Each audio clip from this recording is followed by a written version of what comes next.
नमस्कार दोस्तों, मेरे YouTube चैनल पर आपका स्वागत है। आज की कहानी है, एक भाई को जब पता चला अपनी चचेरी बहन के साथ माता पिता के धोखे की असलियत, तो उसने कैसे सिखाया अपने ही माता पिता को सबक। भाग 2।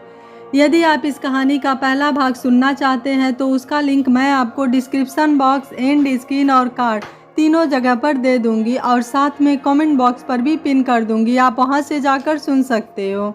श्याम कुछ कहता इससे पूर्व ही मदन लाल की गरजती हुई आवाज़ सुनाई दी।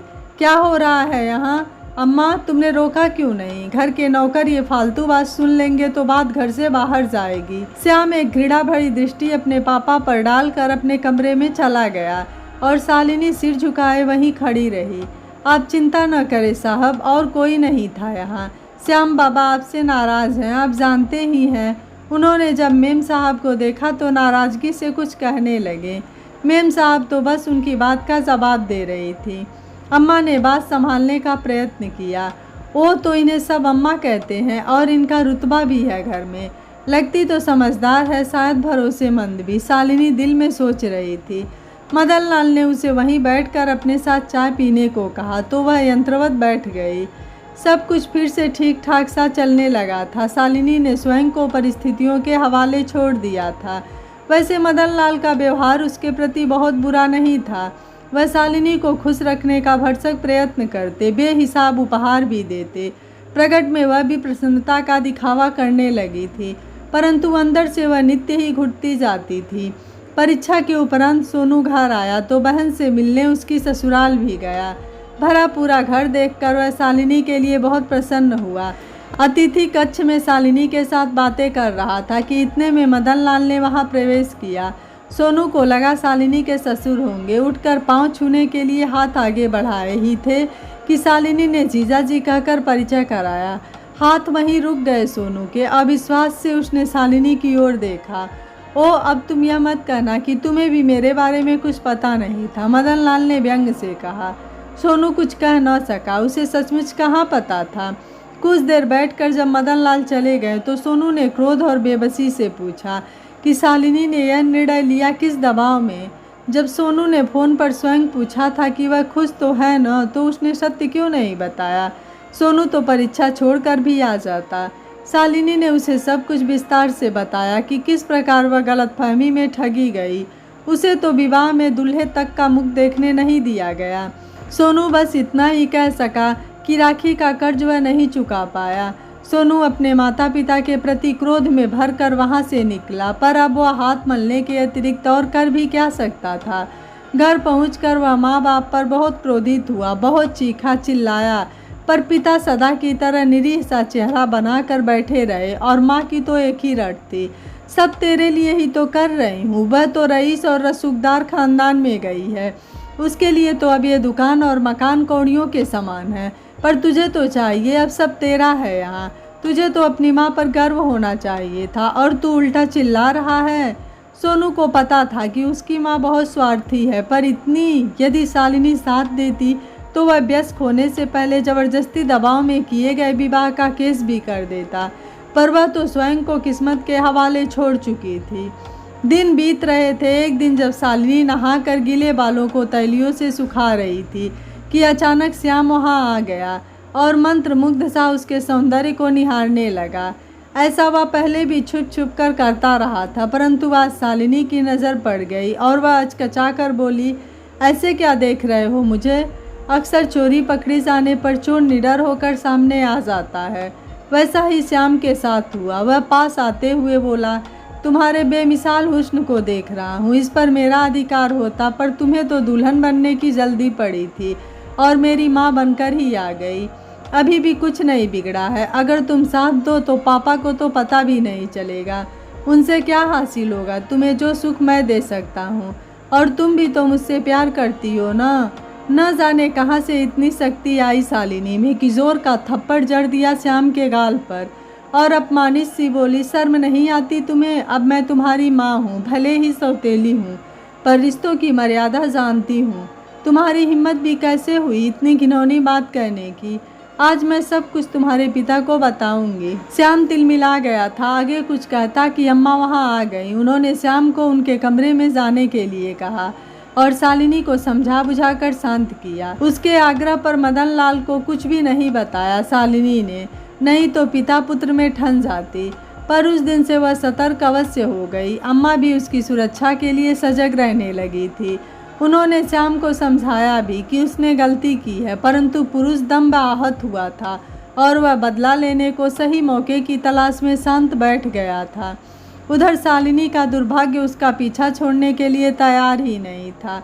एक दिन मदन लाल को दिल का दौरा पड़ गया और वह अचानक दुनिया से चल बसे। शालिनी को एक और बड़ा झटका सा लगा था। श्याम ने क्रियाकर्म की विधि निपटाई। श्याम की बहन भी आई थी। वह तो श्याम से भी कहीं ज़्यादा नफरत से पेश आई शालिनी के साथ। 13 दिन के बाद दोनों भाई बहन ने संपत्ति का बंटवारा आपस में कर लिया। शालिनी दूध में पड़ी मक्खी की तरह निकाल दी गई। न कोई वसीयत थी, न शालिनी के नाम पर कुछ भी था। कानूनी लड़ाई लड़ती भी तो किसके बलबूते पर। इकलौता सहारा भाई सोनू भी उच्च शिक्षा के लिए विदेश जा चुका था। मायका तो कोई था ही नहीं। शालिनी को लड़ाई लड़ने की कोई इच्छा भी नहीं थी। उसे फिक्र थी अपनी सुरक्षा की, जो अब खतरे में पड़ चुकी थी। पति कैसा भी था, शालिनी सुरक्षित तो थी उनके साथ। अब तो दूसरा खतरा मंडराने लगा था। बहन के जाने के बाद श्याम और भी बुरे तरीके से पेश आता शालिनी के साथ। अम्मा शालिनी के साथ उसी कमरे में सोने लगी थी, पर वह भी कमज़ोर सा सहारा मात्र थी। उन्हें शालिनी की सुरक्षा की चिंता सदा लगी रहती थी। एक दिन श्याम ने साफ साफ कह दिया कि यदि शालिनी को इस घर में चैन से रहना है तो श्याम की शर्तों पर रहना होगा। उस थप्पड़ का बदला तो वह खैर तब भी लेकर ही रहेगा जो उसने श्याम को मारा था। मतलब चित भी मेरी पट भी मेरी। शालिनी को कोई जवाब सूझता इससे पहले अम्मा बोल उठी, ऐसे निर्णय इतनी जल्दबाजी में नहीं लिए जा सकते। शालिनी को 1 सप्ताह का समय दो। श्याम आसानी से मान गया, क्योंकि वह जानता था कि शालिनी के पास उसकी बातें मानने के अलावा कोई रास्ता ही नहीं। उसके जाने के बाद शालिनी फूट फूट कर रोई। बहुत बेबस अनुभव कर रही थी वह। अम्मा ने सीने से लगाकर बहुत सांत्वना दी उसे, पर वह भी जानती थी थोड़ी मोहल्लत भले मिल गई है पर मुसीबत टली नहीं है। जब वह शांत हुई तो अम्मा ने समझाया कि इन परिस्थितियों में वह भी उसे अधिक दिन तक नहीं बचा सकती है। कोई ठोस कदम तो उठाना पड़ेगा।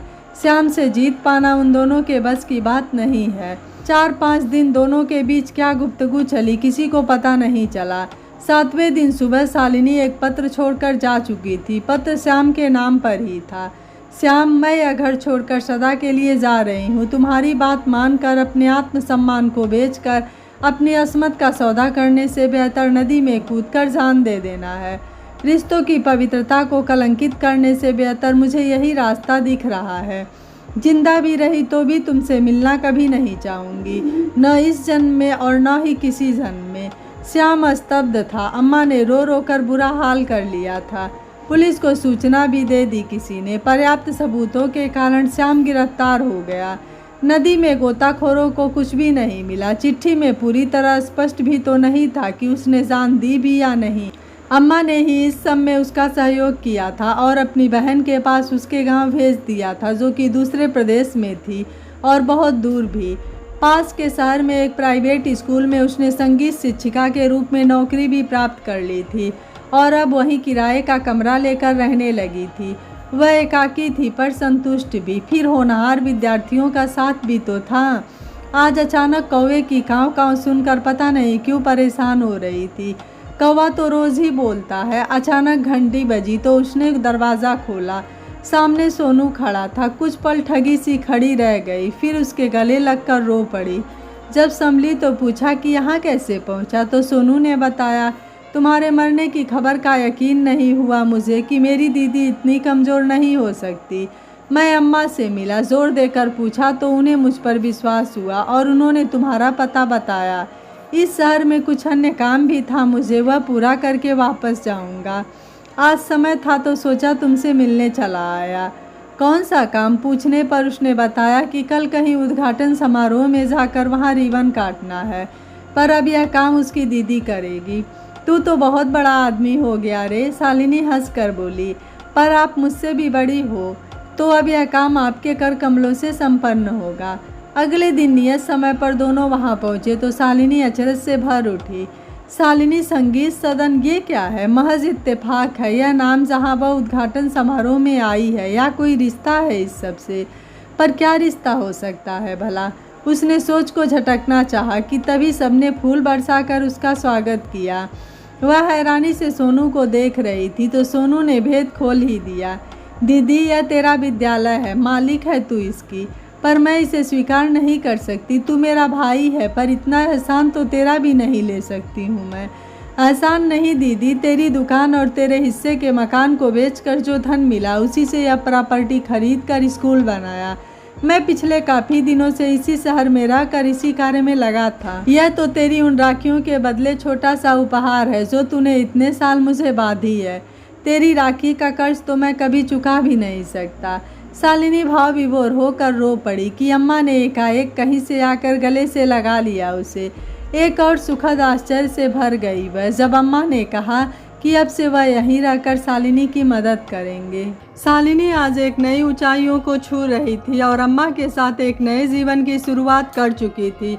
आपको सोनू का फैसला कैसा लगा? आप मुझे अपनी राय कमेंट बॉक्स में ज़रूर दीजिएगा। वीडियो पसंद आया है तो वीडियो को लाइक, शेयर एंड चैनल को सब्सक्राइब कर लीजिएगा। Thank you for watching. मिलते हैं अगली कहानी में।